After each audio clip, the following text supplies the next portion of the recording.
Hello, ladies and gentlemen, and anyone else that might be here. This is another Christmas live stream. I've actually changed my looks a little bit.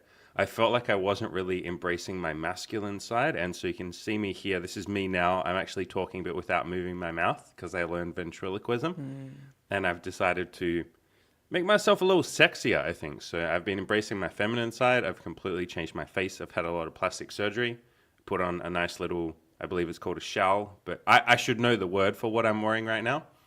But I just, I haven't fully embraced my feminine side. So I'm here in my shawl. And Chad, I can see you there, but I can't actually read the words because, spoiler alert, I'm standing really far away from the computer, so I can't see what any of you are typing. But yeah, I just embraced my feminine side and hope you all think I look pretty. How you all doing today? I'm going to have to coach without seeing the screen. So yeah, what do you guys need help with? Are we reading questions now? Wait, don't talk. They'll know that it's not me. Don't okay. talk. You screwed it up. Everyone's going to know that this was a lie. Mm-hmm. Just kidding, guys. Guess what? That's Immy.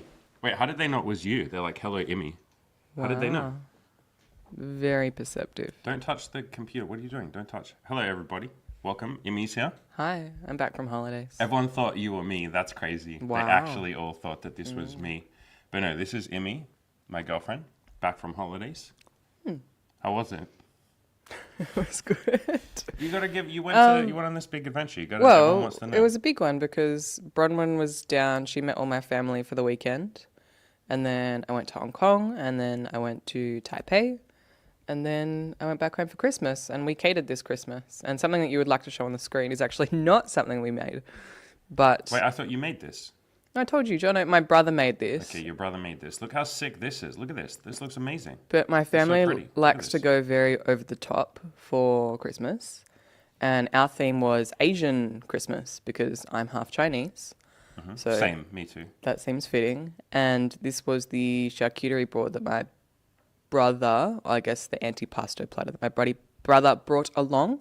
We've got all the Asian things. So that's Asian Santa made out of brie in the middle. He's specifically meant to look quite Asian. There's fortune cookies. He's got like the mailbox slit eyes. Yep. Chinese sausage and lapchung, if anyone knows what that is. Seaweed. There was pandan mochi. There were scallion pancakes. I don't know what dragon fruit. Hello pandas. Lychees. So it was very Asian because it was Asian Christmas. Amazing. And then you made this. Technically my niece made the Kit Kat house.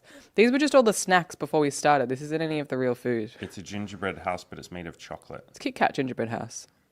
Looks amazing. And a shortbread tree. Yeah, we go very over the top. Well, we weren't allowed to. We were going to have a whole roast suckling pig, but we had a vegan. Someone's girlfriend was a vegan, so we couldn't have a whole roast suckling pig. But that was pretty close anyway. There was like... This is like my fetish. Just like I'm on keto right now. Meat. Look at this. This is like straight up my fetish.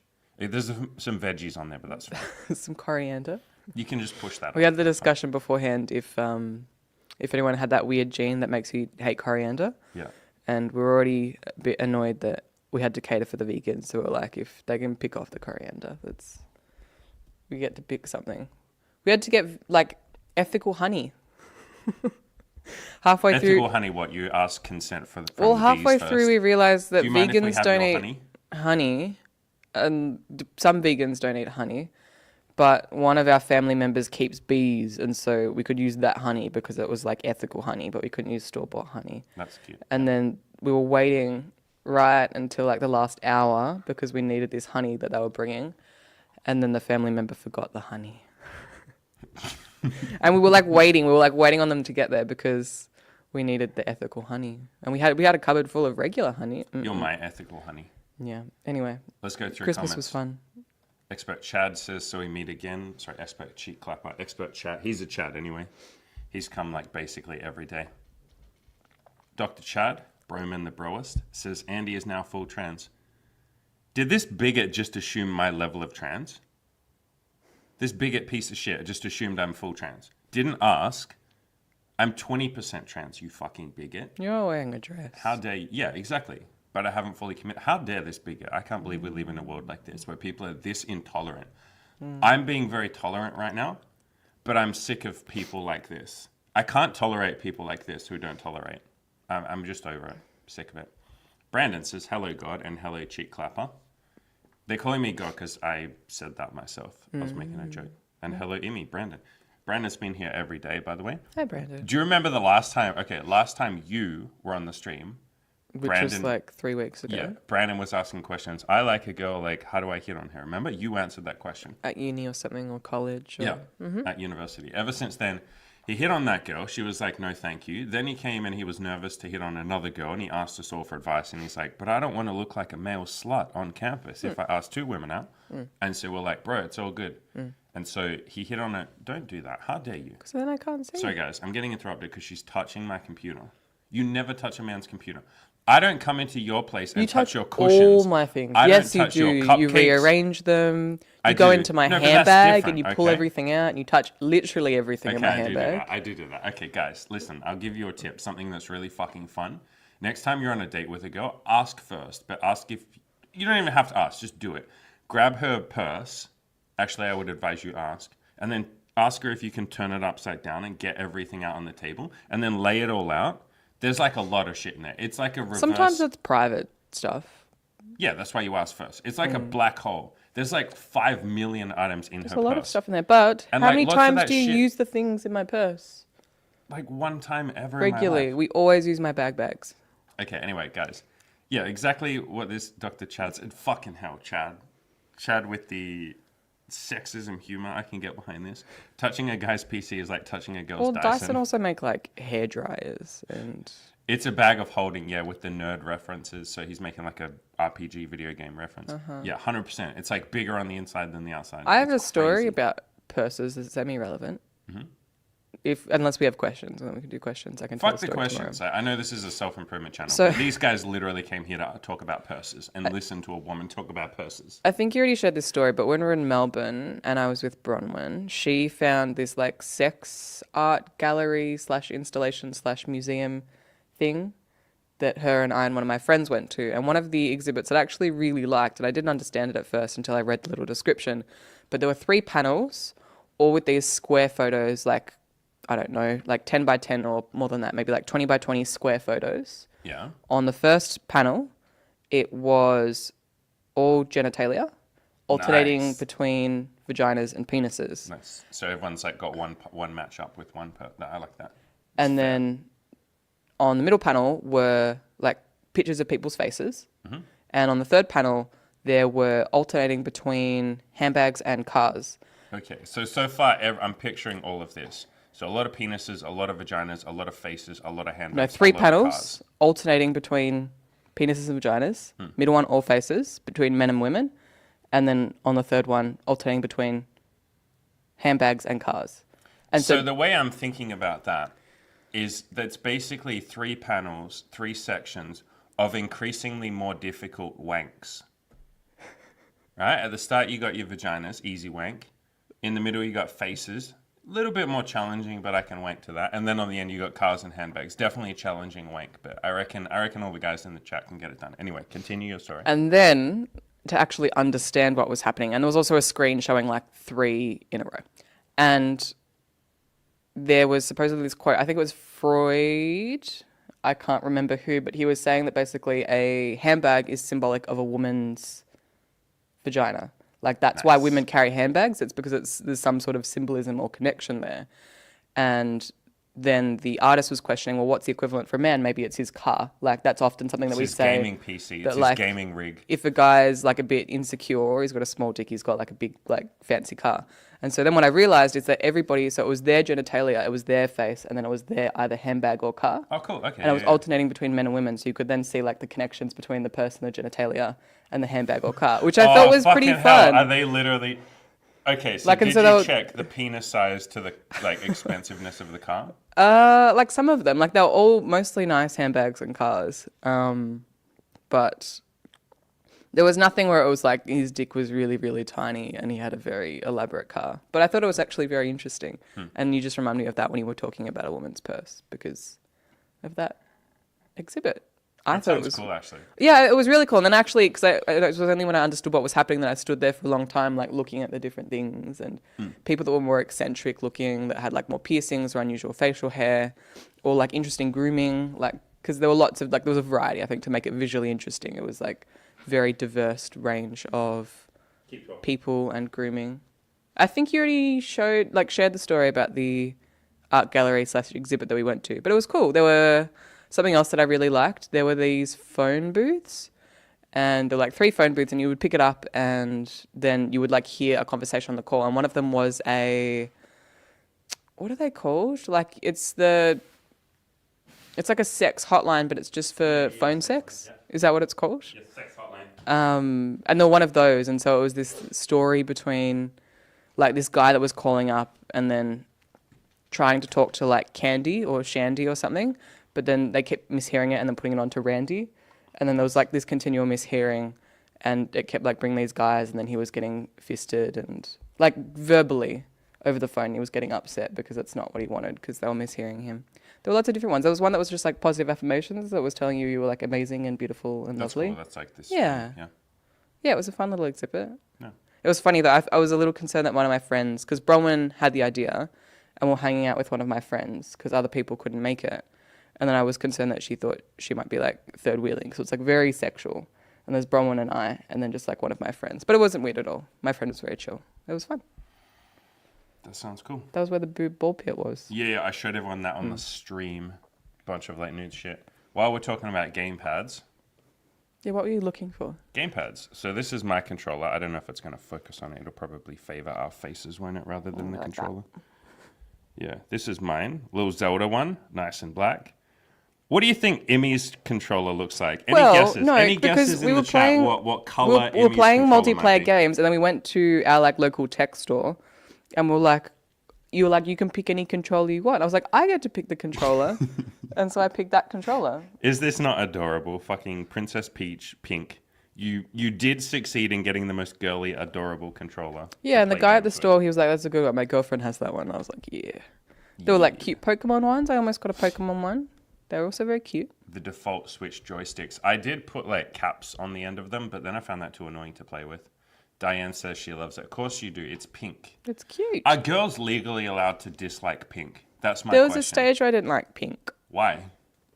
Like a trans phase, or what was this? I think it was like a bit of a, like I was wearing a lot of black. It was meant to be a bit like counter to, Ooh, edgy. yeah. It's when I was a teenager. All right, let's go through the questions. There you go.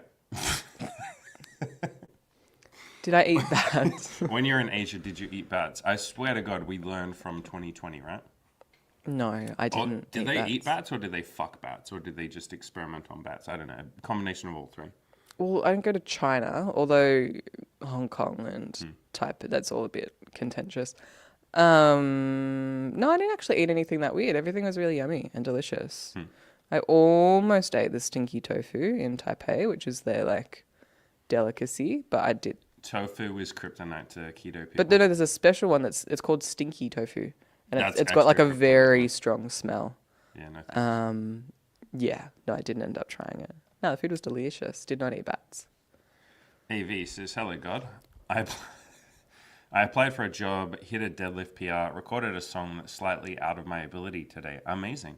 So he's the guy, you know who he is. Don't say his name, but you know. Oh, yeah. Yeah, that sexy little ginger boy. Nice. Yeah, and so he's crushing it. Chad says, post the song. Yeah, if you want to, Mr. AV, you're very welcome to email. I have my email inbox open. You're very welcome to email us the song. If you don't want to, that's cool. But yeah, good job taking that action. Temu Andy. Okay, so there's a little, you know what Temu is? Yes, I know what team it So is. every time Cam comes on stream, a couple of streams ago, everyone was typing a bunch of different, I don't know, mockings of Cam. They're like, oh, it's like wish.com Andy. Yeah, Oh, it's Shein, Temu Andy. And Alibaba. Temu Andy is the one they settled on. So they call him Temu Andy now. And sometimes they call me Temu Cam. But mostly they just pick on Cam. Oh, Cam. Fucking hell. You can read this. I'm not half Chinese, so I'm not entitled to read this out, but you are, so read it. The joke is, how do you blindfold Chinese Santa? Dental floss. There was How do you blindfold a yeah, Chinese? Chinese. girl with dental floss? I'm allowed to make comments about Chinese people because I'm half Chinese. I've had this discussion with, Asian friends, and I've said, like, let's do some sort of scientific empirical study. Can you literally see less than me? Like, You know how we have any of you that are into VR, one of the compromises of VR, it's less so now, but one of the compromises of early VR is you have less of a field of view, up and down as well as sideways. Do Asian people like constantly walk around with like a reduced field of view? Because if I do this, I literally can't see as much. Okay. Like I have to assume you have to see less. Like when you open your eyes more, you can literally see everything. So like, are Asian people playing on hard mode? If so, how the fuck are they so good at like table tennis? Or is that why they're good at table tennis? Because they can pinpoint the ball like a hawk or something. They can just see the ball. These are questions science can't answer. Let's go ask some Chinese I was going to people. go on a separate tangent, but we don't need to. Yeah, anyway. Diane says, hello, Andy and Amy. Hello, Diane. How's it going? And guys, hello. And girls. Let's not be racist here. Or sexist. Guys is being now as a term for just a collective of people. Obvious throwaway says, COVID was incubated in bats, and the theory is that one of those got eaten. Do you reckon someone was like, had watched too many Marvel movies, Spider-Man and all of that, and they were like, I should eat this like diseased bat and then I'll get superpowers. And they did. They certainly stopped the entire world. So that was like quite an accomplishment. Maybe just like a negative accomplishment. Obvious throwaway says, I got a root canal done. Hope you're feeling okay. Didn't expect it to give that much relief. That's amazing. Does anyone have any questions? Now, to be fair, we started this stream pretty fucking unseriously, so I do not blame any of you for not having any questions.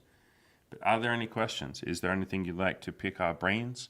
Do you guys and girls want to talk about sex, dating, relationships, religion? Let's talk like topics that everyone agrees on. Politics, religion. Ask us questions about politics or religion. But they're not going to be... I think the issue is that you're not going to engage in fun, heated debates about it. So I think people might actually enjoy All right, that. ask us questions about sex, dating, love, relationships, BDSM, money, business. You're welcome, since you got both of us here, to ask us questions about each other. That's a topic we like to talk about a lot. Struggles in our relationships, biggest learning lessons in our relationships, how we play fucking two-player games. That's a good question. Did you visit any shrines? I did. I visited the Big Buddha in Hong Kong. How about while you're talking, I will try and find some of these pictures that you sent me. I will not show that Yeah, picture. I think the We're not issue gonna is show that picture. our chat, a lot of it is A lot of nudes. it's nude pictures, yeah. Yeah. Well, I tend to delete it on my end, so when I'm scrolling through our conversations, I'll find some nice you pictures. can't see don't it. worry. Keep But it. yeah, I visited the shrine at the Big Buddha, so I really enjoyed that because to actually get up there, because the Big Buddha is on top of a mountain in Hong Kong, and it's funny because you've actually commented that the Buddha asked people not to make idolatries. Idolatries of him, yeah. of So did him. Jesus, yeah. Don't make Yeah. fucking statues and people shit have- of me. People have not listened to that one. But you have to go up this like 20-minute cable car ride up the mountain, which is very cool. And then there's the giant Buddha, and then underneath there's like a little temple-y thing. Yeah. I'm remembering things because you're pulling Yeah, I'm like scrolling photos through. from my You sent holiday. a bunch of cool photos. I'll put them up on the in screen in a Taipei. second. I went to actually in Hong Kong there's like just a small urban temple called Menmo Temple, which was very pretty and cool. And lots of people burning incense, and my nose doesn't like it. It makes me really sniffly. And gets in my sinuses and things. But it's still really cool, and people were like doing their whole, because I think a lot of it, there's actually more of a culture around like going to the temple regularly. So the people like before work, especially like in urban areas, just going to the temple to pray and or like kind of pay respects to various gods and things like that. The one that you're pulling up on screen is the Shanghai Sec Memorial, and that's not really a temple. It's more to the political leader who like founded Taipei and like separated from China, and that's like a memorial to him, which was massive and very cool. This was not a temple. This was just at the top of the tramway in Hong Kong, and you got a really nice view of the city. Yeah, that's cool. And what you can't tell from this photo is this area was busy as fuck.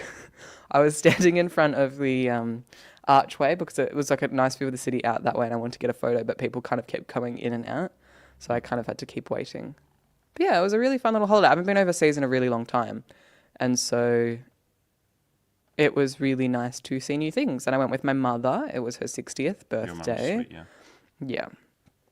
And Yeah, we were celebrating because she didn't want to be in the country for her birthday. She wanted to do something different. And she actually has slightly more Chinese than I do because she used to be a Mandarin translator in the Air Force when she was in her early 20s. But she hasn't spoken Chinese in like 30 years. Or like very, But very, she very, still very remembered limited. enough of it, Like a right? tiny, tiny bits and pieces. And people actually very, like, I think it's like most countries when you go somewhere, people kind of get happy when you've made the effort to speak their language a tiny bit. But the problem is you give a few words. And I've got a tiny, tiny, tiny bit from school.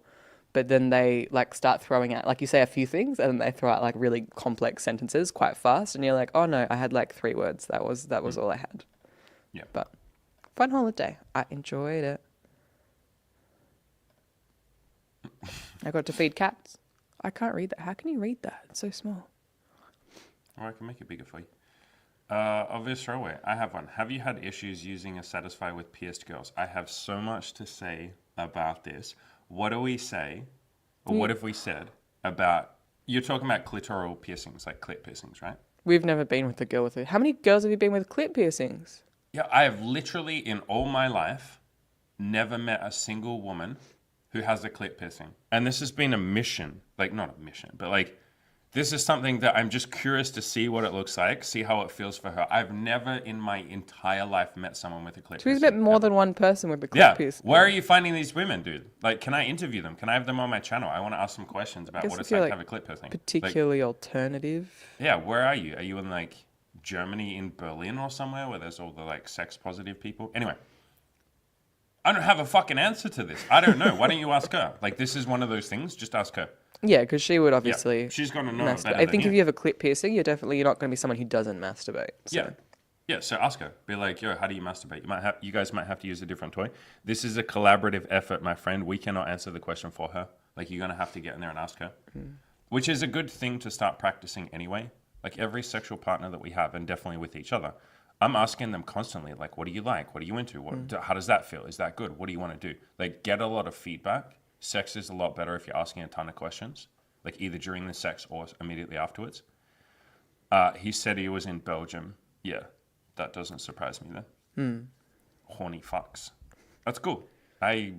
Congrats to you. Can you please like ask them fucking, I don't know. I've always wanted to meet someone with a clit piercing. I'm not even joking. I'm like literally not even joking because I want to ask them, did it hurt? What the hell was it like? Did you scream when it got done? Like, how did you even prepare for that? But there's Does it lots feel of different painful during sex? body modification-y things. I that, want to like- meet a dude with like a dick piercing. I just don't. Oh, say to you should have dudes, like, come to. I did this installation about 2 months ago with this guy Spencer Tunick, who's this artist who does these installations with lots of naked people in a photo. Yeah. That's his thing. And so obviously, like sometimes you're not staring at people's dicks and vaginas, but you are, you dirty perv. I would be. But you definitely I would like straight have a up be little looking. I'd be look looking. here and there because I'd be having a good look. why not? Like you're all naked. Like so, I think there were like 5,000 people at ours, so it was a really big one. I think it's been the biggest one in Australia. And there were a few guys. There were actually quite a few guys, as you said, because it's probably a space where people are very like body sex positive, and this one was meant to be like very LGBT inclusive. Yeah, quite a few like men's ones, and I think there were some guys that had, or there was one guy actually that I saw that had quite a few genitalia piercings, and they would all like clink together. And when he was walking around, because there was nothing to like keep it contained, they were like bells on a cat collar. But there were quite a few. Yeah. They're interesting. I wince because of the pain. It's like an emotional response of like, ow. Sure, when I think about a clit piercing, I get a bit funny. Yeah, but I'd love to speak to someone with a genital piercing and be like, that's cool. How'd you do it? Did you scream? Does it feel good? Is sex different? Like, what is it like? Like, yeah, I have a lot of questions. Chad says, did something happen in the shrine, like spiritual or whatever? Did you have a little spiritual experience? I think there were a few where I went and I felt a bit teary. Like reverence for the beauty of it? Yes. Yeah. I think because, and then some of them, I think at the Big Buddha, it was like a memorial type shrine. So like people who had passed away, like there were all photos and names and things there, and people had left flowers and offerings and things. And I think there was just like a beauty in it, like of death and life, and that people were just all in this nice place. I think I had multiple points of that though, that like even like touristy spots or like moments where there was a sense of like, oh, life's really beautiful, and humans as a creature have gone to like great lengths to explore like beauty in the world. Yeah, yeah. I imagine I haven't been there, but being in like something like the Sistine Chapel might feel like that. Yeah. Or like, in Brazil where they have that big statue of like Jesus. Yeah. Like big shit, like a pyramids. Yeah, I think the nature is when we see things that are like greater than ourselves or feel very monumental.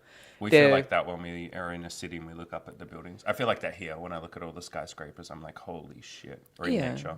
There's a sense of like it kind of brings you into the present moment, and it feels like there's this connectedness with the universe. So whether you want to call that spiritual or connected, some people would say connectedness with God, etc. Yeah, yeah. Yeah.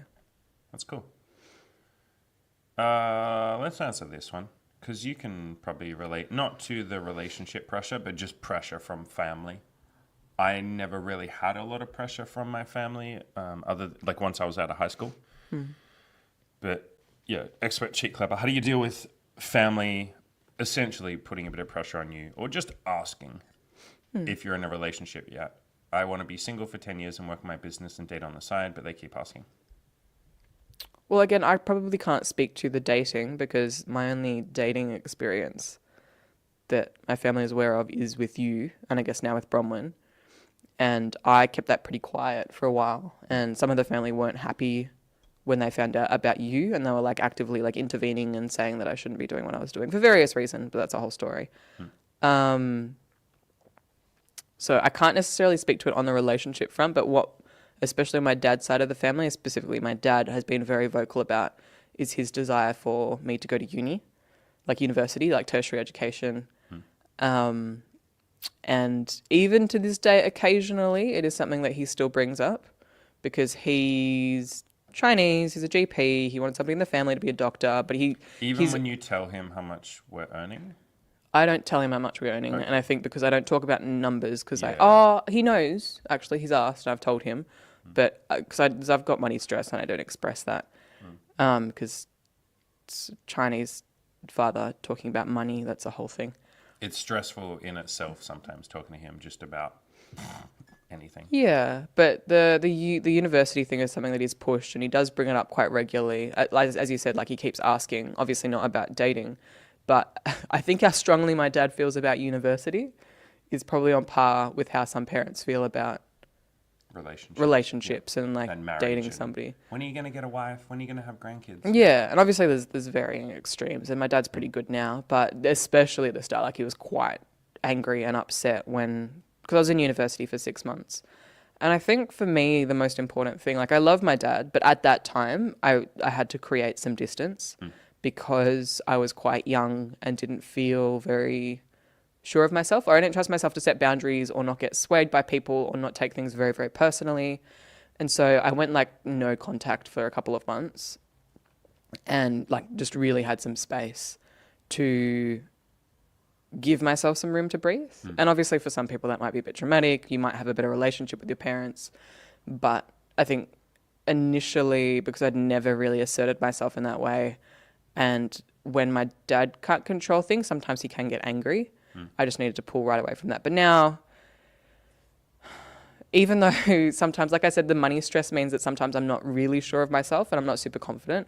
Like I think if the money was more stable for us and I was super, super, super sure of this decision, it'd be a bit easy to be like, no, I'm not interested. Like that's, I'm not going to be swayed by that. I feel confident in what I'm doing. And I think similarly, I know I'm rambling a little bit, but with this guy, I think as long as you're sure of your plan and what you want, it's just going to have to be that broken record of like, no, that's not for me. No, that's not for me. No, that's not for me. And I think I'm not doing that. I'm not doing that. I'm not doing that. that's actually a technique that I read in a book. It is called the broken record method, where you just keep saying the same thing.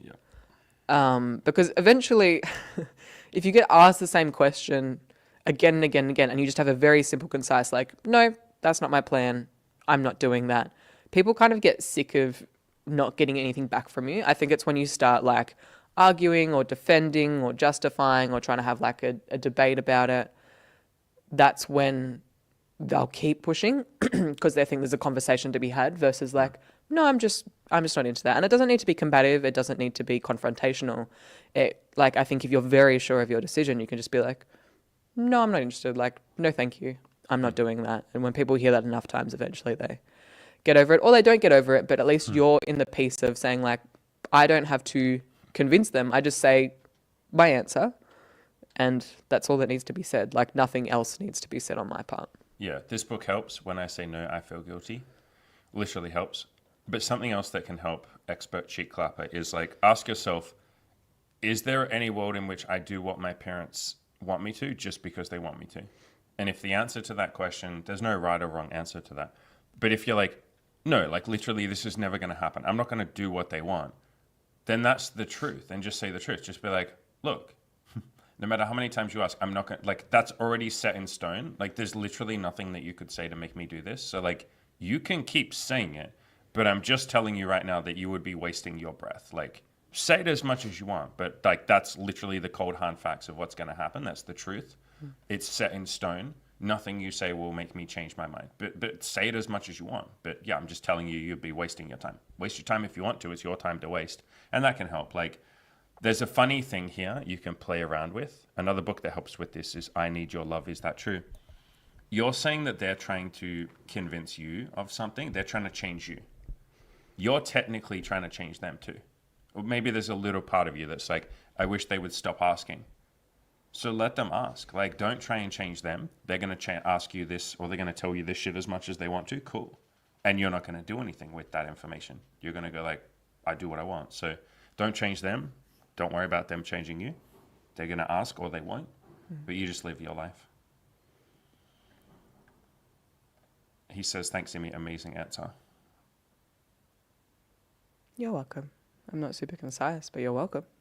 Brandon, how do you guys balance distance and closeness in your relationship? So I would reframe the word distance. I wouldn't call it distance. Like, imagine if I said to you, Amy, I need some distance from you right now. You say space or time. Or personal time. I want a little me time. Like, talk about what you want, play to win, and frame it in a positive way. So closeness, intimacy, we just call that intimacy. Yeah, we want that. We do a hell of a lot on that. Once a week, we do a weekly check-in about our relationship. That's literally building intimacy. And one of the questions is, how can we improve our intimacy over the next week? And what are 3 ways, or what are some ways that we were intimate over the last week? And we also say, what are things we're grateful for? We have a question. I said to you, why do you love me? And then you said to me, why do I love you? And we come up with a bunch of reasons. We practice gratitude. We have a whole bunch of things we're grateful for. We look back and we say, what are some things that, how have we improved and our relationship improved compared to 3 years ago? And so we celebrate that. So that's all the intimacy side of things. And then for the opposite thing, or the other thing, it's not even opposite, for the me time or independence, we might call it that, we just do the same thing. We have check-in questions like, were you independent? What did you do to work on this week? Like, what goals did you have? How did you move forward in them? Anytime we want to work on ourselves or have a bit of independence, we just say that. And at first, yeah, we took it personally a little bit. Like the first few, maybe the first 50 times you said to me, I think I want to just be by myself for a couple of hours. And the times I said it to you too, we took it personally. We're like, but if you really love me, you'd want to spend time with me. It's like, yeah, we got over that one eventually. But we only got that from movies and books and music and TV shows. Like, that's why everyone says in all that shit, they're like, if you please, honey, don't spend time without me. You're supposed to be my honey boo. You can't ever have time without me. And once we like moved away from that, we realized the value of being nice to yourself, being independent. Yeah, so you've mentioned the check-in day. We also have the day, it's more for me on a Sunday, which is today's Sunday, but I'm not doing that today. I fucking appreciate our Sundays. Is that we actually have a day separately. So we have the day that's entirely together, and what we've been introducing is the day that's entirely separate. So we don't see each other at all that day because we don't live together. And I think actually... We don't text during the day? Yeah, we text in the morning and then the late evening, but the whole day it's like, don't text me unless like you're fucking dying or something. Sure. Like, yeah, there's always the option to message. And admittedly, I probably have been the one that's not been best at implementing that firmly. Yeah, when you text me during those days, I just ignore it. I forget. Yeah, and I'm just like, I'll text you this afternoon. But funnily enough, like, it's been easier to have that personal space because we haven't been living together. But next week we are moving in together for a year, to save a bit of money. Yeah, and I think that's when the personal day will become very important. Yeah, it's like leave me alone for the day. Yeah. So really, the whole question here: like anytime someone uses the word balance, like Brandon, you've said the word balance here. Implied in the word balance is that those two things must be opposite. And I think people take independence or self-love, they take that as opposite of like spending time with your partner. It's like, they're not. Those two things build together. And so people will often be like, I need you close. No, wait, I have to push you away. Oh, wait, I need you again. No, wait, I have to push you away. It's not like that at all. You're spending time together and being intimate, and then you're spending time with yourself. And then you're spending time together, and then with yourself. Like, no matter what you're doing, you're building something. You're either building your own independence and your own life and hobbies and goals and all of that, or you're building the relationship. Like those two things aren't mutually opposite, if you get what I mean. They're not mutually incompatible. Whereas I think a lot of people see space as like, oh, we've spent too much time together. We've done something bad. Now I have to go away from you and not get too clingy. And it's like, you're not going away from the other person. You're going towards yourself. So focus more on that. It's partly spending time with yourself and looking after yourself and she doing the same thing. And then partly spending time together and sharing. I think the other thing I would note as well is that there's no perfect recipe for how much time to spend with yourself or with your partner. Like it's really going to be very, very dependent on who each of you are individually and how much personal time you feel like I need. Like I feel like in the early days of our relationship, probably, and that is the case with most relationships, it's new, it's exciting, you're far more willing to spend a lot more time with this person. But I think as, you know, it's getting towards 6.5, 7 years now. For us, For us, I find that my personal time is more important than ever. Me too, 100%. And I really, really, really need it, or I don't feel good at all. 100%. And that's definitely going to be something that we want to prioritize when we do move in together, because there's going to be less of that obvious personal time. But we might spend more time having personal time than the average couple, for example, because I think we do, that's just what we like. And there's going to be a different balance or a different recipe depending on who and your partner are. And there sometimes might not always be an alignment between two people, like in a relationship. Like one person might be far more willing to spend time together versus the other. And I think in that case, like my older sister is very, very, very, very, very independent, maybe to a fault sometimes. But her partner is less so, but they've had to have like lots of conversations about that. And I think there's been a learning lesson for her fiance that it's not actually got anything to do with you, like the it's partner. Not it could that be she hates me. It it's could that be she loves herself. Yeah. It could be literally anybody on the planet. Like there's nothing wrong that you're doing that's actually causing the desire for space. That's just like a personal her thing. Yeah, and I think if you stop labeling space as a bad thing, which is what most people do, they take it as a personal rejection.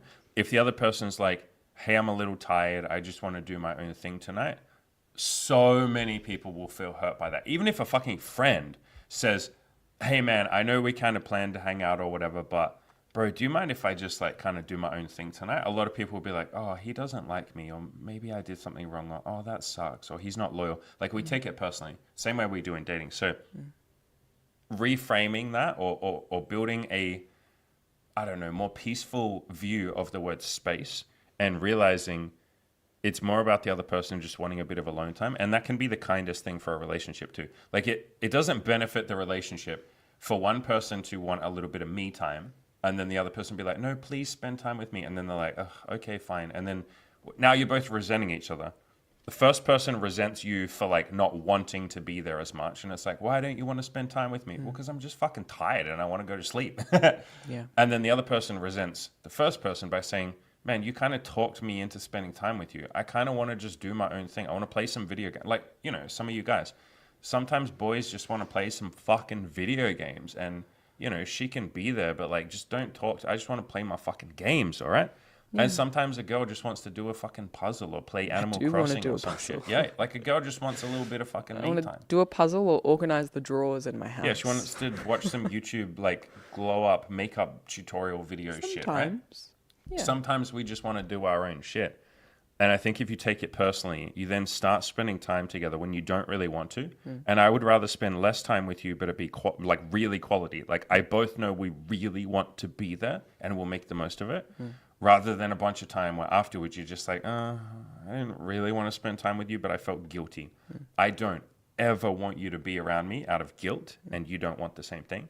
And that's something that took us a bit of time to figure out and build. Because yes, at the start, We spent so much time together out of guilt. We would have sex together sometimes out of guilt. We would go on road trips out of guilt. You would do things I wanted out of guilt. I would do things you wanted out of guilt. And then it comes out like you end up snapping or just not wanting to be around the other person. Or you use it as ammunition. You're like, I went to that party that I didn't want to go to for you. So you have to do this thing that you don't want to do. Yeah, it's not a good way to be. I think a great philosophy for our relationship or one to live by is to just make sure you're doing things that you want to be doing. Yeah. And don't, this is something you practice, but like try your best not to make your partner do something that you know or you're fairly sure they don't really want to do. Yeah, also make peace with the fact that like you should support other people doing what they want to do. Yeah. Just in the way that you do what you want to do. Yeah, but all of this took us a long time to practice, guys. Like, and sometimes there's still an years. irritation of like the other person's not doing what I want them to do. Yeah. Like it's annoying. Like you have that emotional reaction of just stop it. Just don't do that. Or like, I want you to do this thing for me. Yeah. And you and I have become really self-aware about that, and we're honest now. Like I will literally say to you, I said this like 2 weeks ago. No, like a week or two ago on the phone when you're away. There was something that I wanted you to do. You said no. I can't remember what it was. And then I was like, I'll be really honest with you. My ego is telling me right now that I hate you. And you're like, yeah, my ego says it hates you too. And I was like, We're talking about money. Yeah. And I was like, do we want to give a little hug to our egos? And you were like, yeah, our egos are trying to do the best they can. I was like, yeah, I know. Like, so you can be honest about it. That takes practice too and trust. Because at first, the first time you ever say to your partner, I'll tell you right now, my brain is telling me that it hates you. The person will be like, fuck you, how dare you hate me? So you talk through it gently. But we're at a point now where we know how each other's brains work. We know how our own brains work. And we don't take it personally. Like if we're emotional. You were grumpy this morning when you walked in. Yeah. Literally when you walked in the house. Here. When you walked in this morning. Hot. I was carrying 6 moving boxes. I didn't want to do it. You were grumpy this morning and had like a tiny little snap, a tiny little passive aggressive grumpy comment. And I looked at you and I was like, yeah, she's doing her best. And so then I'm grumpy sometimes too. And so I just came over to you, gave you a little cuddle, and I was like, it's okay. Like if you were annoyed that I didn't do something, but I didn't even know you wanted me to do it. And so I just gave you a little cuddle, and I was like, if I'd known you wanted me to do that, I would have done it. And then you relaxed and softened up and gave me a cuddle, and then you're like, I'm sorry. And it's like, it's fine. Like, and the thought that was in my head there is something from Byron Katie, where she said, it only takes one person to have a peaceful relationship. So what that means is if your partner snaps at you, even if like literally they're in the quote wrong, like you walked in the door and snapped at me. I was existing before. I know, and I could tell you the exact thought process behind exactly why I thought you were in the wrong. Like, there's rationale There's always behind like a it. rationale, and like, yeah, we snap at our partners, we make an enemy of them, and we're like, I'm justified. And it's like, when we calm down and then we say all the reasons why we were angry, they sound so irrational. But anyway, the point is, you were snappy, you're a little grumpy, and my thought was literally, yeah, but I don't have to engage in this. What if I'm peaceful? And then the argument stops immediately. Like literally, David Hawkins says this. Almost every war could have been stopped by I'm sorry or I understand. And which is what I said to you. I was like, it's okay. Like it's okay or I understand can stop almost everything. So yeah, but these are all things that you get better at with practice, Brandon. Like if you didn't ask this question, but if we were to give you any advice for relationships, it would be give yourself permission to suck and give your partner permission to suck. That's like the number one cheat code for relationships. Just aim to improve it 0.1% every week. That's all we ever did. And right at the start, we literally had a conversation and I was like, I suck at relationships. I have like 10 years of combined proof of that I'm not good at relationships, or that I'm okay, but like not really. You've never been in one and your family has divorced multiple times and blah, blah, blah. We both were like, look, we're probably going to fucking suck at relationships. We're two people that have insane amounts of baggage, extreme abandonment issues, both of us, extreme like pushing the other person away and like not wanting someone to get close. We were both so terrified of letting each other in. And we just said all of that. And then I was like, look, we're going to suck. Like, I will just straight up tell you right now, this is going to suck. But would you like to improve it a little bit each week? Sure. There was definitely some massive egos at the start. Oh, we had big egos, yeah. I was like, we're going to have the best relationship of all time. And or was sometimes actively saying that this is like the top 1% relationship sort of thing. But it has I really been... struggled to admit that we weren't That we had lots to learn. Yeah, that took years. Yeah. But yeah, it's just been a slow improvement project. Yeah, you just improve a little bit at a time. We are the definition of like, if we can do it, you sure as hell can too. Mortis says, Andy, did your payment go through? Yeah, on PayPal, brother. I sent it to the email address. I showed the screenshot on the stream yesterday. You don't see it in PayPal. Email me the exact address. So email andy@killyourinaloser.com. Email me the exact address. Or I'll do it, and then I can get a receipt or something. Yeah, because I sent it to your exact address that you emailed me. It's the Gmail address. I won't say it on stream, obviously, but I literally sent it to that. I can log into PayPal and make sure it's cleared, but my understanding is that PayPal payments go through immediately, brother. But yeah, just email me the exact address. We'll have a look. We'll fix that up for you. Don't stress. Yeah, while you're doing that, I can answer a question. Yeah, how about you answer that one, since it's literally about you. There you go. What are your current goals, if I don't mind sharing? Well, this is a new current goal, but because Andy and I are planning to do a lot of travel, not next year, 2026, my training exercise schedule probably won't be consistent. So I do pole dancing, and I decided that I would like to do a solo competition for the first time this year. I've done a group performance last year, so we got on stage for that, but I would like to do a solo one this year. So I'm going to be working towards that probably for most of this year, because I'm somebody that if I am going to do something, I want to do it really well. And obviously it's more just about having fun, having the experience, but I want to do the best job that I can. And so part of that is going to be training for that. And I also want to be getting my splits, or as close to my splits as possible, for said competition. So I'll be working on that as a small little mini goal. And then in terms of ones that have been going on for a little while, I'm definitely working on my body and my relationship with my body. Specifically, I would love to shed probably about where am I at? Probably about 5-6 kilos, and then see how I feel. Me too. I'm working on, that's why I'm on keto. But I'm not necessarily putting it as a weight goal, because I'm somebody that's had lots of mental health things with my body and disordered eating and stuff like that. So my focus there is actually having a more loving, peaceful relationship with my body, because I've gone through binge and purging kind of episodes. And I think when I get very fixated on wanting to lose weight or having a particular number, that's when my relationship with my body is not so good. And funnily enough, it seems counterintuitive, but the more that I fixate on it, the worse my eating habits get. I might be more restrictive, but then I also then binge eat more. I'm talking 4,000, 5,000 calories in a sitting, and that make myself sick, but you don't get rid of all of it, so you put on weight.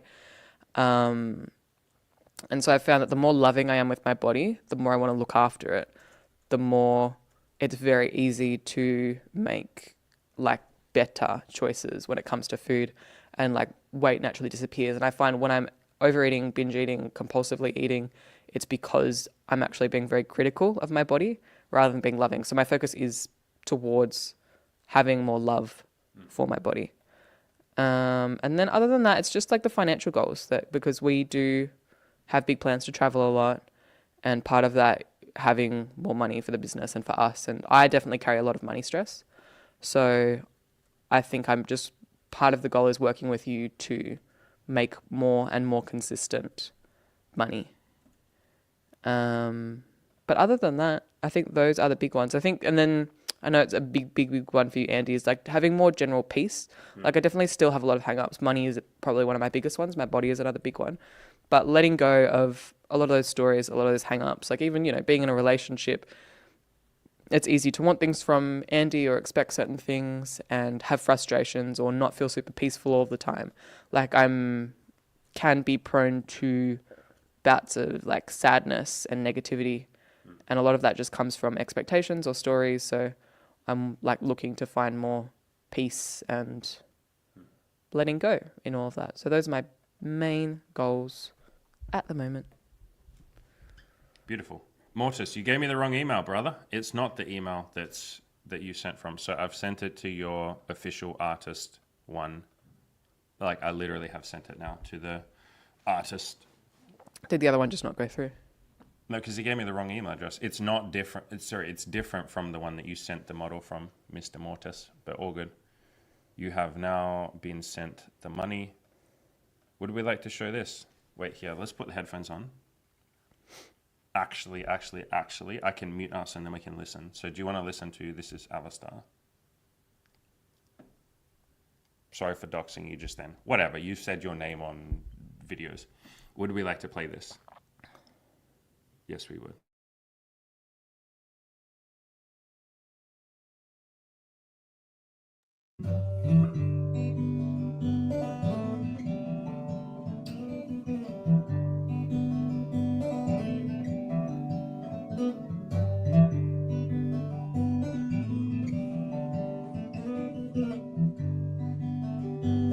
It's really good. He's so good.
That was amazing. That was really cool. Yeah, that was really good. Yeah, that was really, really, really good. That's like legitimately really good. Like insanely good. When I see like other musicians, it makes me want to get back into playing. I used to play a piano and the Yeah. sax. I haven't talked about this on the stream because I was going to wait till it happened. Ages and ages. This is a really cool story. So whatever, you guys are going to hear a story before it actually anyone else does.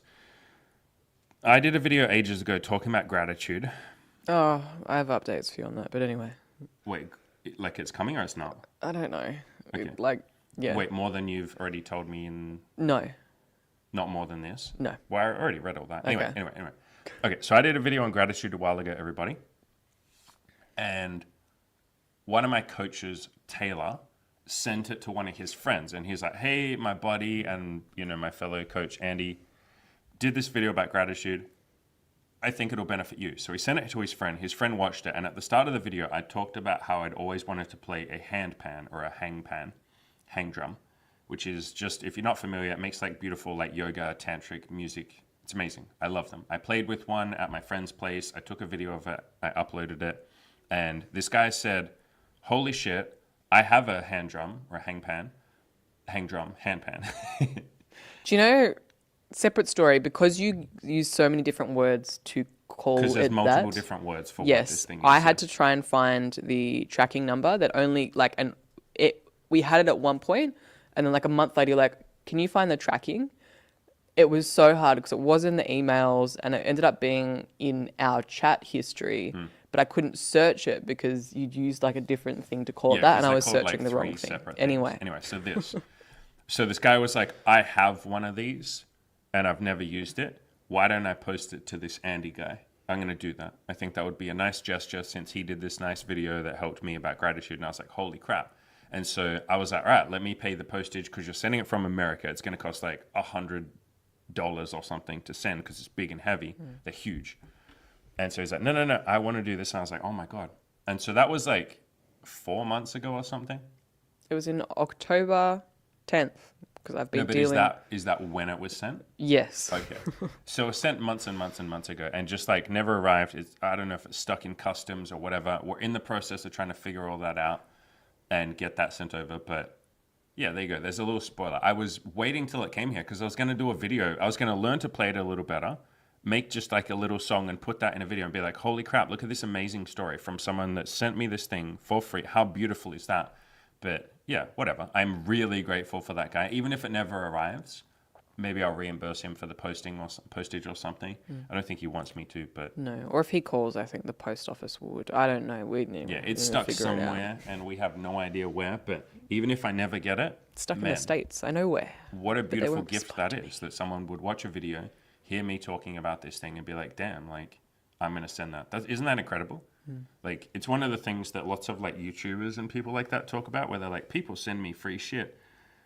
It's one thing to hear that theoretically, but for someone to actually do that for you, this is the first. No. This would be like the second time, because Ed, one of my coaching clients, and now he's one of the coaches in the program, bought me a Christmas present one time, like ages ago, or a birthday present, which was incredible. So Ed was the first.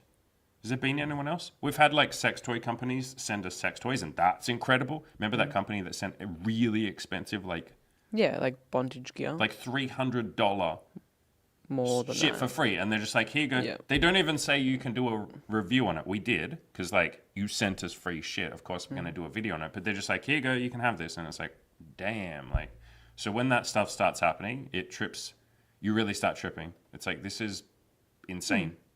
Like, Yeah, very people are nice, sending us very free generous. shit. Yeah, so thank you for people sending us free shit. Question for Emmy, because I don't think Andy has a driver's license, correct? Correct. How do you get over the fear of actually driving? Spent hundreds of hours on the road, but I don't seem to be able to relax. That specific reason is exactly why I don't drive. Not just because of the fear of it, but because I was like, I don't want to. I don't like the idea of being in charge of something like this. Same reason that I probably wouldn't walk around with a gun, even if I lived in America. No fucking way am I going to be like walking around with a gun. Anyway, it's your question to answer, not mine. So with this, I'm probably somebody that can have anxious tendencies. Yep. So I tend to, understand that feeling, especially on like the highway. We call it a freeway, but like on the highway when you're going very fast, and everyone's going very fast, and you're kind of merging to get onto the highway. Like that's every time I do it, it's still slightly like, whoop. Or if I'm in a certain mood, sometimes driving generally, or if I'm in an unfamiliar place, like I get a little bit nervous. And one of my recurring dreams is actually that I'm driving a car and I can't control it properly, like one of my recurring nightmares. But for the most part, just the practice of doing it a lot means that the day-to-day driving, you make peace with it. Yeah. You drive as safely as you can. For like all of the different things that I do, if I wasn't to have a car, it would be the hugest pain in the ass ever. Like it would make things near inaccessible for me in terms of like certain hobbies.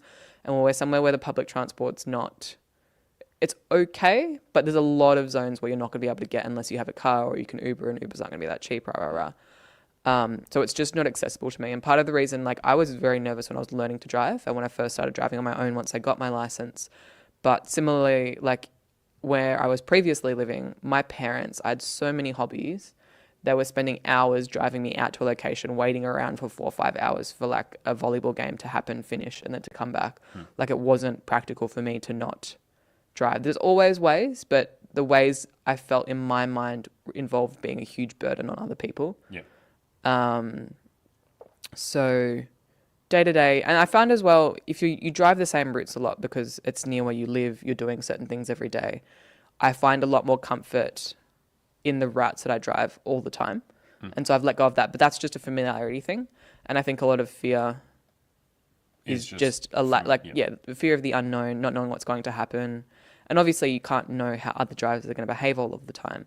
But I think as well, if you have any like fears or stories around driving, my guess is something that Andy would say is that like the fear is generally like, I'm afraid of dying. I'm afraid of getting into an accident. And I think maybe unpacking that might be a helpful thing to explore. Okay, like what's the worst thing if I get into an accident? I die. Well, you're dead. It'll be okay because you're dead. Like the bad bits happened. Explore your fears. And it's done. So I'd maybe unpack some of those things. But yeah, I still get a little bit nervous on new unfamiliar roads because you're kind of in that moment. And something generally with my feelings of anxiety that's helped me is not attaching to them or like calling those feelings bad being caught up in them. Or wrong or like, oh my God, I feel anxious and that's so bad. Being like, oh, that's interesting. We're feeling anxious right now. And I think when you dissect it a little bit and you're like, all right, what is anxiety? What is feeling anxious? It's just, an elevated heart rate, a feeling of a tightness in the chest, like some hyper awareness, some shortness of breath. And that's all it is. And when you can kind of sit there and observe those feelings, it takes away the gravity and the scariness of it all because you're like, it's just a physical sensation that's happening in my body. Like more adrenaline is coursing through my body right now, which is causing the feeling that we call anxiety. And when you just kind of observe it as that rather than getting swept up by it, it can help as well. But that's like a general anxious thing. I get that in the moment when you're driving, you're currently stressed and you need to be aware of what's happening on the road. It's not as easy because you're in the moment, but you can still unpack those feelings after the fact. Like I bet if you are somebody that finds driving really stressful, if you sat there and tried to put yourself in that anxious state of how it feels to drive, I'm sure you could get there. Like if you imagine yourself driving, imagine somebody kind of like swerves or cuts in front of you, like what does that feel like? Then you can kind of practice those feelings before you're actually experiencing them on the road. Yeah, for sure. But yeah, driving's scary. That's fine. Like it's not weird that you find driving a bit stressful, and that's again why you, Andy, don't drive. So I have to drive you places sometimes. I guess on that note, something you can do if this is something you want to overcome, you can just do what I've done and go, cool, I'll never drive. I'm cool with that. I'll just live in places where you don't need a car or pay for Uber or whatever. But something else you can do if you want to overcome this fear is go to the Play to Win video course, go to the chapter Overcoming Fear, Doubts, and Limiting Beliefs. I have a whole bunch of like actual techniques to use. So go check that out. All right, next question. From Mr. AV, the guitar playing, smooth Casanova Ed Sheeran lookalike. What led to you guys adopting a building/growth mindset in your relationship? Was there a moment you guys decided to fix issues that come up rather than go your separate ways? Lots of moments. What led to it? I don't know, just like an admission of like, I don't really fucking know what I'm doing in relationships because I've always been unhappy and they always ended and I cheated and I lied and they lied and they got abusive and then I got abusive and like they weren't happy. And so I was like, I clearly need to learn something. And you were like, I know nothing about relationships. And when I met you independently, you were already somebody that was very growth oriented. You were very, I was very, already very into big goals, yeah. on goal setting and doing it in a formal way. Yep. I was obsessed with self-improvement. I still am, but yeah. Yeah. And if I'm honest, I think like initially, like the first relationship, there was definitely a very strong emotional attachment for me. And so like in the first year, maybe two, there was like this very strong emotional drive of like, you need to make this work. Like I've not felt these, yes, yeah. I've not felt these feelings before. I feel very attached to this person. Obviously we've worked on maybe the less healthy elements of my attachment to the point where I feel quite independent and comfortable in the relationship. But I think that like very strong drive to stay in the relationship and to continue having you in my life. It kind of resulted in us needing to fix problems because there were things that weren't working out and I got very emotional and very sad because like I need this to work, but this element of the relationship is hurting me or I feel a lot of sadness around this. Yeah. And so there was very much a sense of like, well, I can't keep going like this, feeling this sad about certain things. So I either leave or we improve this. Yeah. Yeah, it was kind of like, and I didn't want to leave. So I was like, well, how are we going to fix this? Yeah. And so there were lots of conversations and, you know, it's taken years to find certain solutions or ways of working or understanding each other on certain things. But it was kind of like, well, we kind of want this to work. Yeah, we want this to work. So let's get to work. Like, what are we going to do about this? I think a mindset that helped us too, that we definitely had early on, like I literally said this to you word for word, was like in the Play to Win video course, this chapter here, it's the third chapter. Like I said this to you a billion times in the relationship in the early days. And we didn't know what the solutions would be, but like every time we had a problem, I was like, there has to be some way. I'm just like stubbornly gonna take a leap of faith and refuse to believe that this problem can't be solved.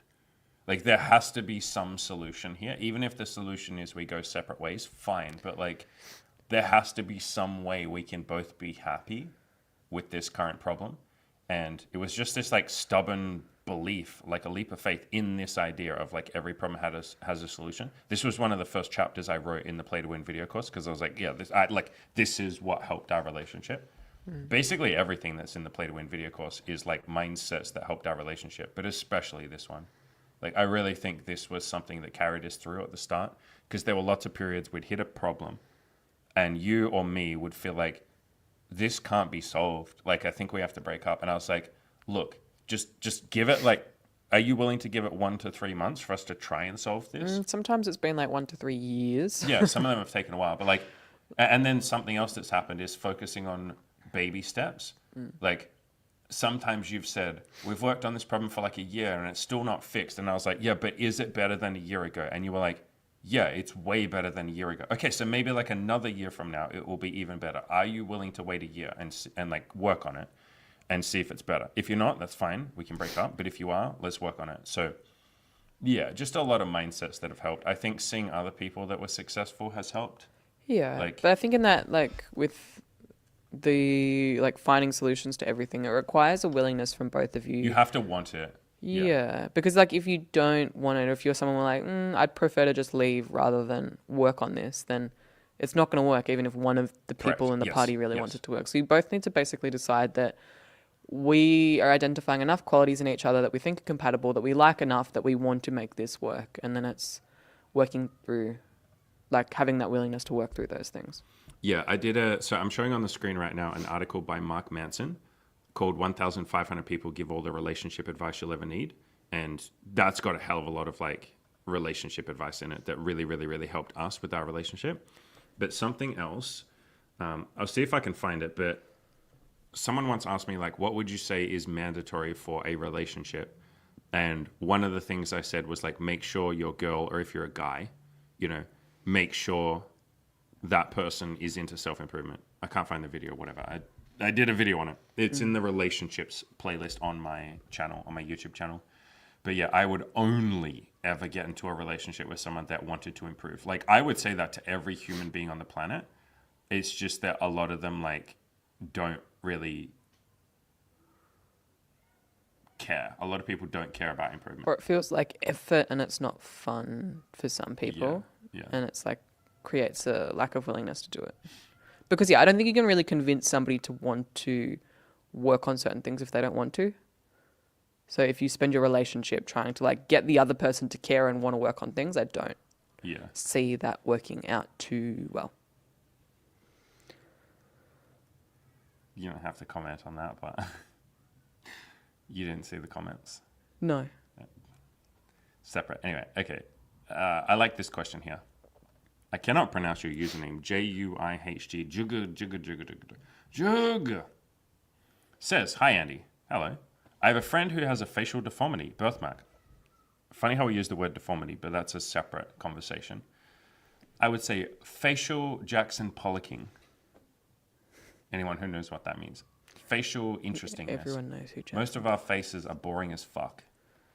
Has been gaming for a while now, so going and talking to women, but has not had a lot of success. Any advice? Love your videos, by the way. I cannot give advice like this without speaking to the person. Like, you're basically saying, Andy, going off literally nothing except that my friend has a facial birthmark. That could mean so many things. Yes. Can you please give my friend advice? It's like, first of all, I would have to give advice through you, which already makes it more difficult, because then what, you're going to go and say it to your friend? No, just get your friend to talk to me. The easiest way would be a coaching call. They're $200.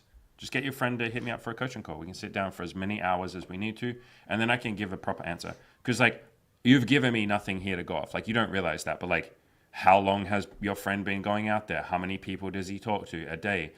Is he going up to women and being like, hi, you're really cute? Or is he playing it safe and being indirect? Is he saying, I'd like to take you out for a drink or a coffee? How many times does he ask a woman for a phone number? You say he's not had a lot of success. What does that mean? Has he gotten a single phone number? Has he gotten 100 phone numbers? Are women going on dates with him? What is he doing on the dates? Is he being honest and upfront? What does he look like? Has he worked on his appearance? All you've told me about his appearance is he has a birthmark on his face. Does he have weight to lose? Would he benefit from going to the gym? How does he dress? Does he groom okay? How old is he? What city does he live in? How many people are there that he's hitting on in his city? Does he live in a small town? That will make it harder. You've said he has no success. Is that because he has a negative mindset? What's his mindset like? Does he believe in himself? Does he love himself? Is he obsessed with his birthmark? Because it's the first thing you said, so you're obsessed with it. Is he as obsessed with his birthmark as you are? If he is, well, yeah, that would bring in some shame and some guilt and low self-esteem. So that would hold you back. So you see how there's like a billion questions?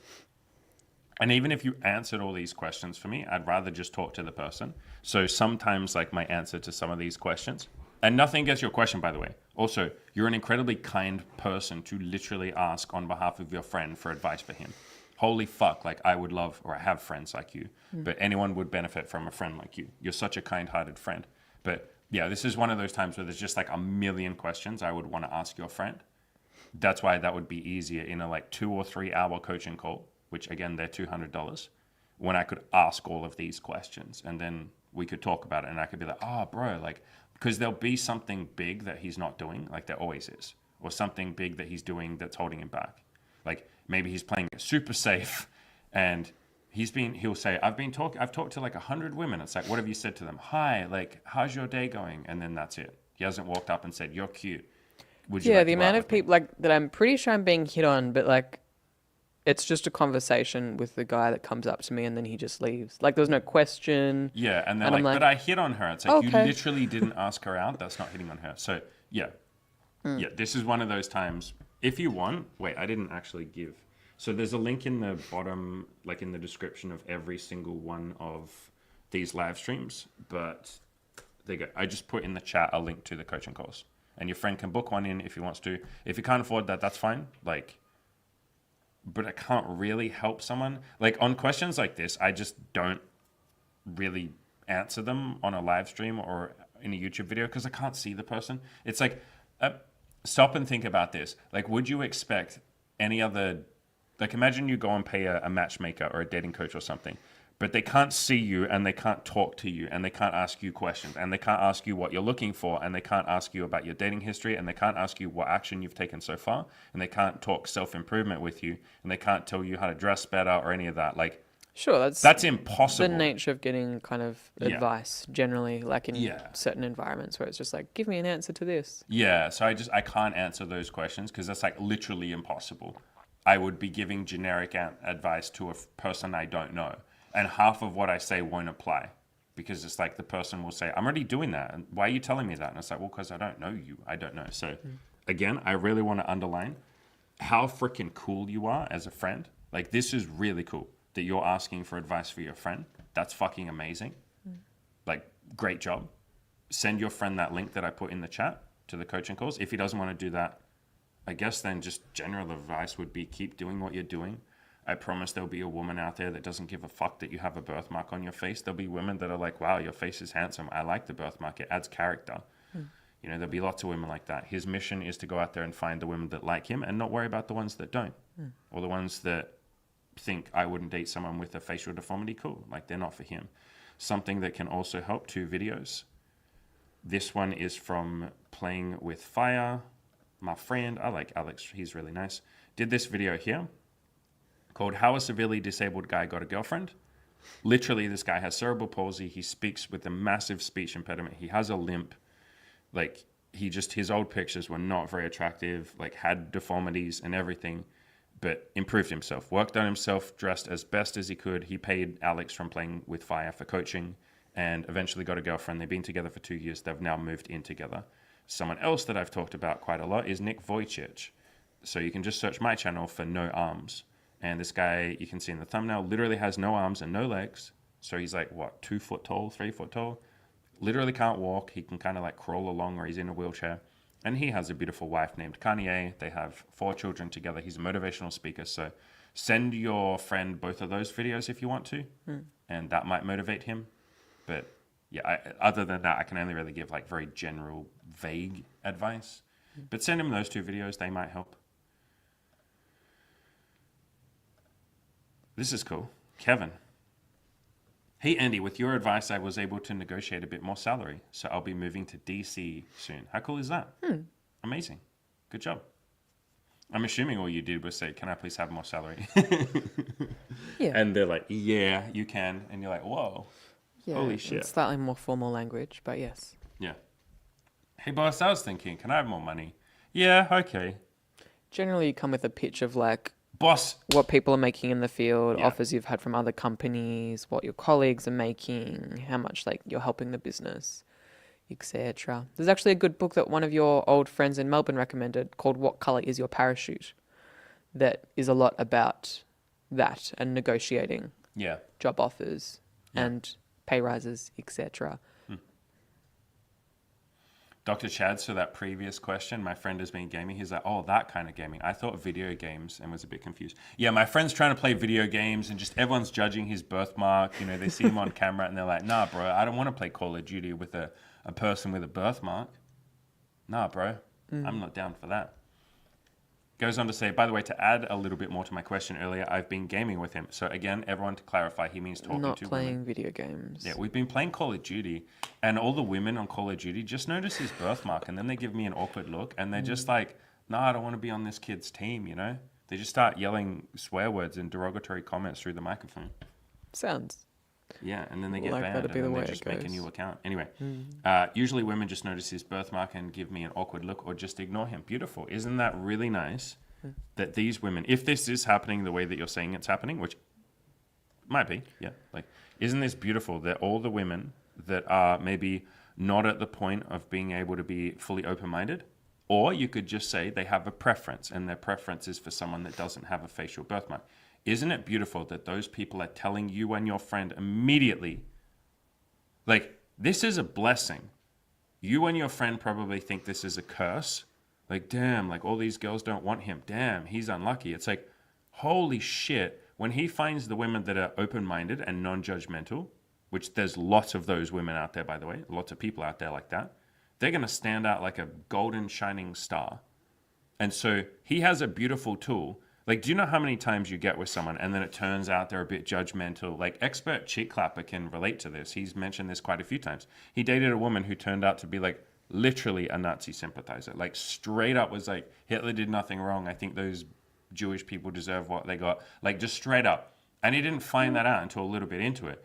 That's never going to happen with your friend, because your friend's going to screen the fuck out of anyone that would judge. Like, if anything, your friend is walking around with a giant like sign attached to his face saying, hello, are you judgmental? And then if someone's judgmental, they're like, oh, I don't know how I feel about that. And he's like, fucking sweet. All right, next. And so, yeah, he might need to talk to, I don't know, 5 times more women than someone else. Brilliant. Go talk to 5 times more women. He's basically screening earlier without even trying to than most people do. Most people already don't like very judgmental people. Like, they want to get rid of them eventually. If someone's hyper judgmental and would really judge you for your body and dislike it, sure, it's nicer to find that out at the start rather than a couple of weeks or months into a relationship when they start going like, oh, you know, you're a bit chubby. Like, why don't you lose weight? So your friend has a blessing if you can see it as that, and if he can see it as that. It is a screening tool. He's walking around with a giant sign on his face saying like, hey, if you're judgmental, like, no, thank you. The same way that I showed you the guy before, Nick Vujicic, no arms and no legs. What a beautiful screening tool to find the people that don't give a fuck about that shit, because Nick will be the first person to tell you. Nick with no arms and no legs, a lot of people look at him weirdly. And he used to get bullied like fuck in school. Like, he talks about that a lot. He tried to drown himself in the bathtub when he was 8 years old. When he was 6, he was looking in the mirror going, there's nothing likable about me. There's nothing lovable about me. God made a mistake. But what he realized is, Jesus Christ, this is a really good screening tool to find the incredibly beautiful human beings. Because imagine how many beautiful human beings you meet that come up to you and give you a hug or treat you like a normal person when they could very easily not. And so he came to see this is a blessing. And if you ask him, he's been asked this on lots of podcasts, if you could take a pill that would give you your arms and legs right now, would you? And he's like, hell no. I would miss out on so much. Then I wouldn't know why people are with me. They're just with me for a million different reasons. But now when people are with me, I know it's because they see the human being underneath. And they're not just looking at my external body, which I have no control over. Your friend has no control over the facial birthmark. And so if someone would judge him, how is that not anything except for like racism or something? And yeah, again, to give some kindness and compassion to the people that might not want to date him. Sometimes they might just be like, oh, no, thank you. Like, there might be other reasons. That's the other thing. You guys are just probably assuming women are turning him down for his birthmark because we focus on our insecurities. I used to assume every woman that was saying no to me was because I was bald. And then at some point, it's just like, no, she's just not interested in you. Or she just doesn't want to date some dude that walked up to her and hit on her. And what you don't realize here, because you're both so paranoid about his birthmark, which is okay, but lots of women give you an awkward look when you hit on them. Even if you're a fucking alpha male Chad and you look like a god. Sometimes people just look at Awkward, people. yeah. I look at people all the time, and then sometimes I'm like, oh, did they get the wrong impression? Like, I'm literally just like observing life, and some people have resting, judgmental looking faces, and that's the way it goes. But you guys are assigning, and this is what we do: we project or we assume. You know, guys that are a little shorter. every woman that says no to them, they're like, oh, it's probably because I'm short. They probably hate short guys. And it's like, no, you were just a stranger that came up to her and hit on her in the middle of public when she wasn't ready for it and she's not interested. It's not anything. You can kind of play this game and pretend that it's not dating. Would you say, like, if your friend who has the birthmark was building a business and he goes up to someone and says, like, hey, I'm trying to build a business. Like, would you like this product that I'm selling? And someone looks at him a bit weird or says no. Would you be like, oh, it must be because of his birthmark? Probably not. You'd probably just be like, oh, yeah, it's just because they don't want the fucking product. Or if someone didn't want to be his friend, probably you wouldn't assume that it's because of the birthmark. You'd just be like, oh, yeah, they don't want to be friends. But when it's in relationships, we take our physical appearance a lot more seriously and we get a lot more, I don't know, paranoid about the reasons why someone might be saying no. It doesn't matter why someone said no. They said fucking no. Go out there and talk to more people. I promise your friend, I can't know this. This is why I said it would be easier if they were on a call with me, because then I could give them advice on improving their looks, improving their confidence, work on their self-love and all of that. I could give them proper advice, but it probably isn't as much to do with the birthmark as you think. And even if it is, go find the people who don't give a fuck. There's lots of people that don't care, I promise. Luke says, can you guys make a video on different types of gags? We can, but is there a lot to talk about there? Like, most ball gags feel like they're created pretty equally. Yeah, you've got like the bit ones that are like a bar. You've like phallic gags, which I would like to try, but I've actually not come across them in stores or anything. I have to order it online. I don't think we necessarily have a lot to say on it. Yeah, look, do you have a specific question, buddy? If you got a question, ask us. Like, do you want to try using a gag? Do you want to know how it works? Do you want, like what question or questions do you specifically have? Because I don't know that we care. We try and do videos that we care about because then we're excited and all of that. I just don't think gags are something that we use. We don't use them all a that lot much. because Yeah. you like kissing a lot, and I like talking. I like to hear you moan and talk. so when you have a gag, it removes that, obviously. Yeah. So. Yeah. I guess something that we have done a few times, one of my favorite things is to take off your panties or a woman's panties and then kind of stuff them in your mouth, like gag you with your own panties. That can be hot. But yeah, look, if you got specific questions, ask them. We'll answer them now. I can even go and get one of the gags, I guess. But like, yeah, I don't think we have enough to say to make a whole video on it. Framebite says, second threesome is in the making. I'm excited for you. I'm excited for both of them. That sounds amazing. Yeah, this is exactly the point that I was making. Framebite, I'm 6 foot with a full set of hair, and I'm assuming reasonably attractive, but I still need to put in effort. Yeah, because not everyone's going to like you. I think lots of people have this idea, women have it too, that if I could just get enough attractiveness or enough confidence or enough money, or in women's case, like enough, I don't know, likes on Instagram or enough followers, then all my problems would disappear and I would be happy. And like, no one would reject me, or if they do, they'd be nice about it. And like, the whole world would be super nice to me. I used to think the same shit too with the YouTube channel. I used to think there was some... If I'm perfect, yeah, everything will go as I want it to. Yeah, literally that statement. If I'm perfect, then no one will criticize me. I used to literally think that. It was a very sweet, innocent little story that I believed. And you come to realize, like, no, not everyone on the planet is going to like you. And sometimes the harder you try, the less people like you. Yeah. Like, because they're like, why are you trying so hard? And you're like, well, because when I didn't try, none of you liked me. And now that I'm trying really hard, some of you still don't like me. And then at some point it clicks and you go, oh, fuck. No matter what I do, some people are going to dislike me. And it's less so that they dislike you and more that they're just at a state of judgmentalism. They're not open-minded. Because if someone's fully open-minded, even if they don't like you, they won't hurt you. They'll be nice to you. They'll just be like, hey, I really appreciate that, but like, no, thank you. But good job asking.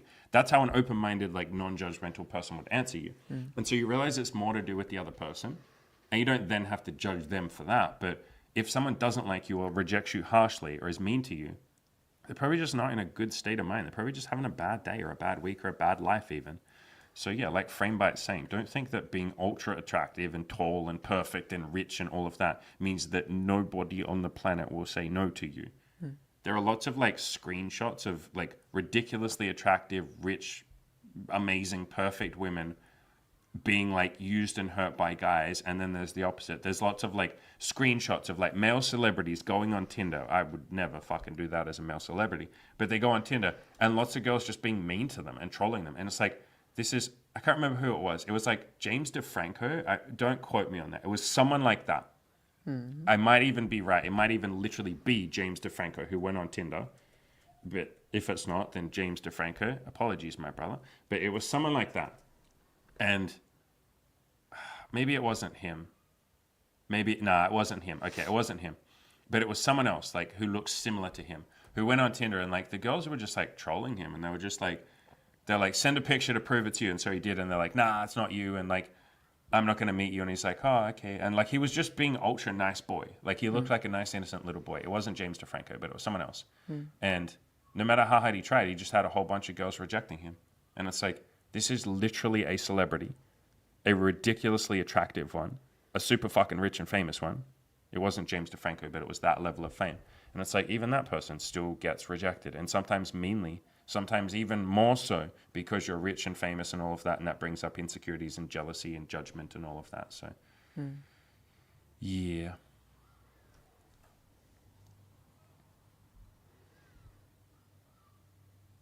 Yeah, what Framebite said, sometimes people feel, you say they're gaslit. Yeah, a lot of the time we gaslight ourselves, though. We're innocent in that. We don't mean to, but we believe the story that it's all my fault. If I'd just been more perfect, this person would have said yes to me. And it's like, nah. Benjamin, do you agree with the fact that 22 approaches in December is too low a volume to have results? Probably. It's a really general question. Like, you've asked a really general question. Like, for some guys, you go talk to 22 women and brilliant. But it doesn't matter what's too low or not. Like, what does it matter? Do you have the results that you want? No, so keep going. Yeah, but I guess using that number as a general guide, it's not like you've said I've hit on 500 or 1,000 women and nothing's happened. Because then I'd be like, all right, something's wrong. Like, regardless of when it is, like, there's something concerning there. But like 22, you're not like, oh, something's wrong, nothing's happened in 22. Yeah. As a rough ballpark. But yes, as you said, you can't speak to exact numbers and expecting certain results from a particular number. Rah, rah, rah. Yeah, all that matters is you've done 22. That's amazing. Let's celebrate that. Good job. You talked to 22 strangers that you didn't know. That's insane. Like, stop and think about that. The average person does not do that. It would sound insane if they even thought about doing that. So you've done that. And you haven't, I'm assuming, had a date or whatever it is that you're looking for. So go do 22 more. And you can do it a little quicker than you did before. And then 22 more. So, yeah, like Amy said, if you'd done 500... then I would be saying, okay, you haven't had a date in 500 women. Like, what are you doing? Are you asking them out properly? Like, are you saying, can I get your phone number? Like, what are you doing? But 22 is beautiful. Now go do 22 more and just try and do it quicker than you did the last 22. If it took you a month to do 22, try and do it in 2 weeks. And then from there, try and do it in a week. And then try and do it quicker than that. But yeah, I promise there's always more you can do. But you've done something amazing, man. Good job. Like, literally. I will just, like, very gently say this. Frame by it. Let's be nice, man. Like, part of the point of this channel is positivity, and saying go touch grass is not a kind thing to say. So let's bring it back to the point of this channel, which is to guide each other, to improve each other. I understand getting emotional, getting angry. Like, I get that. I've been angry and grumpy plenty of times, and I've snapped at people. But let's remember why we're here, brother. Not to, insult others or be passive aggressive or whatever you want to call this. So let's be nice. Benjamin, I didn't understand why I no longer had any results, but I think the real problem is volume. It might be. So go talk to more people. Like, if you're asking me for a definitive answer, if your question is like, can I do more? It's like, of course you can, Benjamin. You've done 22, so now aim for 25. And just start thinking, how do I do more? How do I do the next one? Try not to get too overwhelmed with like, oh shit, 22 didn't mean anything. Do I have to talk to 100 women, 200? You'll probably freak out. Just do another 22. You're capable of 22. Just try and do it a little quicker. And I promise you'll start getting results. But good job. All right, I'm scrolling through. Are there any questions? One thing I do when I'm reading through all the comments and questions is I look for a question mark. Blah, blah. Statements. But we can wrap up shortly-ish. Framebite says, I just mean she should take an objective look at the world. Maybe. I get what you mean, man. That's why I was like gentle. But Yeah, there are nicer ways of saying things, but I get what you're trying to say. And if you want me to extend an olive branch and bridge the gap between, because I can see what you two are kind of like arguing about, yes, I point this out to people quite a lot. Sometimes we forget this, that what your preferences are as a woman or as a man isn't necessarily what every woman's preference is. And sometimes we forget that and we speak for the gender. Lots of women do that. Lots of men do that too. They're like, well, all men want this, or all women want that. So I get that that's what you're trying to say, frame by it. And I get that, Diane, from your point of view, maybe you're like, yeah, but I'm just trying to point out devil's advocate. I get that you two are trying to have a conversation there. Not telling any of you to like... Anyway, we can debate about this, whatever. You guys get the point. Bengali Russian says, love and peace, my friends. Love and peace to you. Anything else we want to say? I feel like we finish up. This is a good point to finish up. Yeah. Appreciate all of you. You're all amazing. Thank you, those of you who asked questions. Thank you, those of you who shared. I'll be back tomorrow. Are you coming tomorrow? Tomorrow is our Monday, but if we keep it on the shorter side, that'd be good. Yeah. Yeah, for sure. All right, and to extend the final olive branch, Diane says, maybe I'm saying things, but I think what you're saying is I've watched so many YouTubers who say women are like this and that. Yeah, I know. I try not to watch that content where they're like, all women say this or all women are like this. And there's reverse of that too. There's lots of women on YouTube that are like, all men are like this and all men are like that. And then guys will watch that and be like, no, we're not. What the fuck are you talking about? So I get that, Diane. I get from your point of view.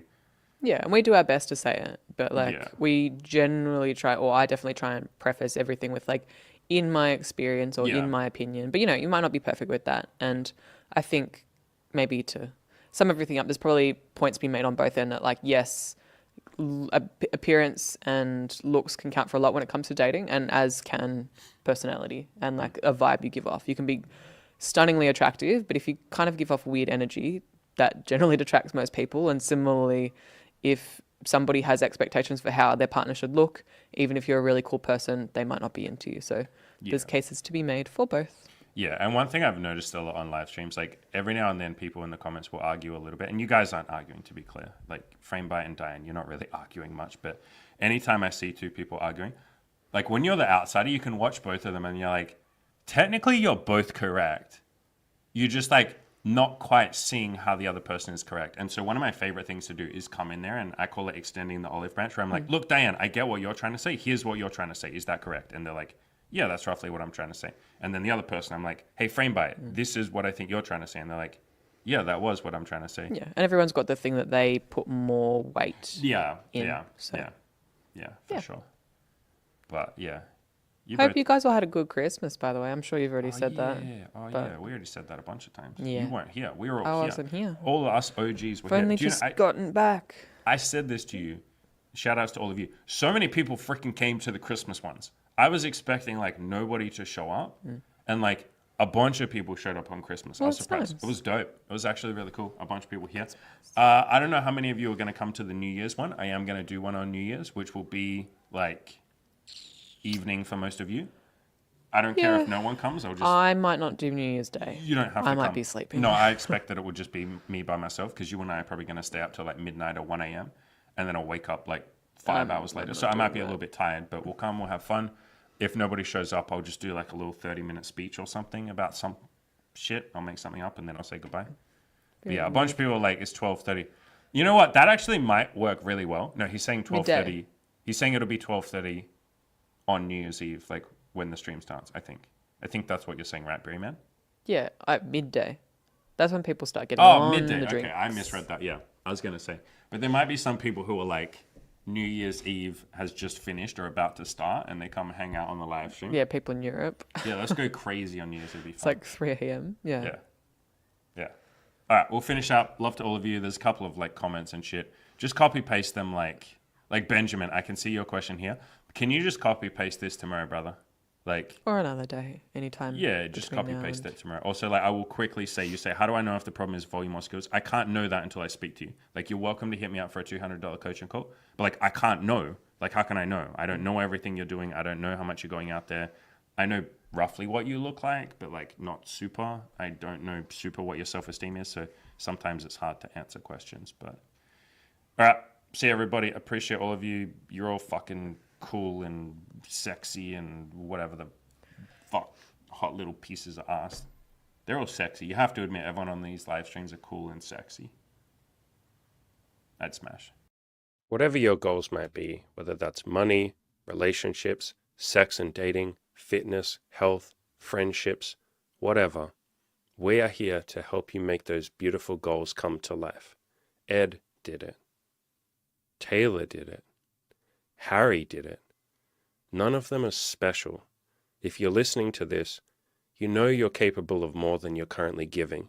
You already want something more than what everybody else around you seems to be content with. You want to achieve more, be more, give more to the world. You know it, and I know it. You're destined for something beautiful. Click the link to the coaching in the description below, and let us help you get there. Happiness starts today.